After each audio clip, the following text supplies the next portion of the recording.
Praise the Lord. கர்த்தருடைய வசனம் மகிமைப்படுவதாக.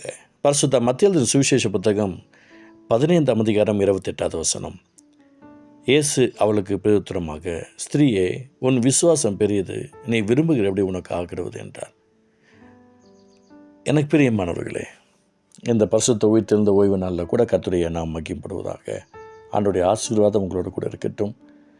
இந்த நன்னாளில் கூட கர்த்தர் ஒவ்வொருத்தருக்குள்ளேயும் ஒரு விதமான கிருபைகளையும் இறக்கங்களை வைத்திருக்கிறார்.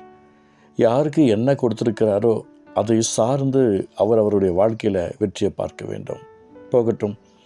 இந்த நாளுக்குரிய வார்த்தையில், ஸ்திரியே, உன் விசுவாசம் பெரிது, நீ விரும்புகிறபடி உனக்கு ஆகிறது என்று சொன்னார். தன்னுடைய மகளுக்காக, தன்னுடைய குடும்பத்திற்காக பிரயாசப்படுகிறவர்களை கர்த்தருக்கு ரொம்ப பிடிக்கும்.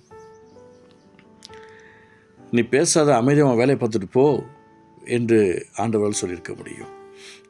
ஆனால் தன்னுடைய குடும்பத்திற்காக கண்டினியூவாக பிரயாசப்பட்ட அந்த சகோதரிக்கு தன்னுடைய மகளுடைய சரீரத்தில் பலவீனம்.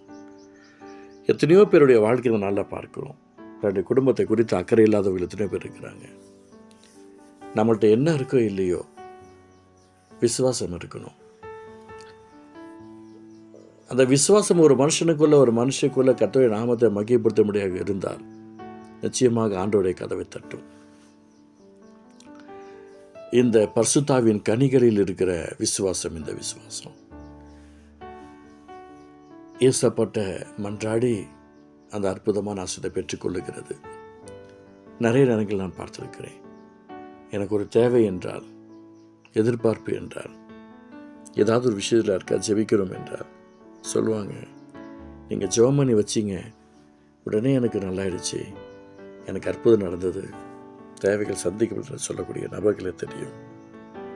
ஏன் இதை எப்படி சொல்கிறேன் அப்படின்னா, நான் அவருடைய சமூகத்தில் உட்கார்ந்து இந்த கிருபையை தாங்கப்பா, நானும் ஜெபிக்கும் போது அற்புதம் செய்யுங்கப்பா, நானும் ஜெபிக்கும் போது அதிசயம் செய்யுங்கப்பா என்று மன்றாடுவது உண்டு.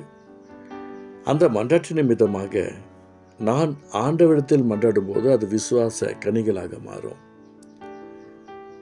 ஆண்டவரிடத்திலிருந்து கடந்து சென்று ஜனங்களுடைய சமூகத்தில் உட்காரும்போது, அவர்களுக்காக ஜெபிக்கும் போது அது விசுவாசம் கனி வரங்களாக மாறும். அப்போ இந்த கனியுள்ள விசுவாசம்தான் நம்முடைய வாழ்க்கையில் என்னையும் மேன்மைப்படுத்தும். ஆனால் வரங்களுடைய விசுவாசம் என்பது அது வேற. எனக்கு பிரியமானவர்களே, தன்னுடைய மகளுக்காக மன்றாடினாங்க, தன்னுடைய குடும்பத்திற்காக மன்றாடுறாங்க, தன்னுடைய தேவைகளுக்காக மன்றாடுறாங்க. அந்த விசுவாசமெல்லாம் கர்த்தருக்கு ரொம்ப பிடிக்கும்.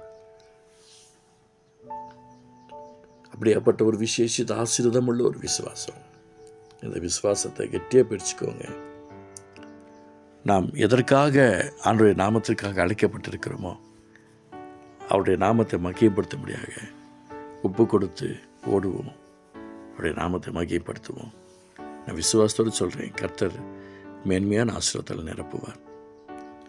அதுக்கு தான் சொல்கிறார், பலவிதமான திட்டு வாங்கினாங்க இந்த அம்மா. காணாமல் போன ஆடுகளாகிய சுலவிட்டு அடுக்காத நான் அனுப்பப்பட்டேன். மேஜின் கீழே இருக்கும் அப்பத்திலிருந்து துணிக்கைகள் கீழே விடும், அது நாய்க்குட்டிகள் தின்னு இந்த அம்மா சொன்ன உடனே, உன் விசுவாசம் பெரியது, நீ விரும்புகிறபடி உனக்கு ஆக்கிரவுது என்று சொல்லிட்டேன். அதே போல தான் கர்த்தருடைய சமூகத்தில் ஒரு அற்புதத்தை பெறும் வரை அவருடைய சமூகத்தில் காத்திருக்கணும்.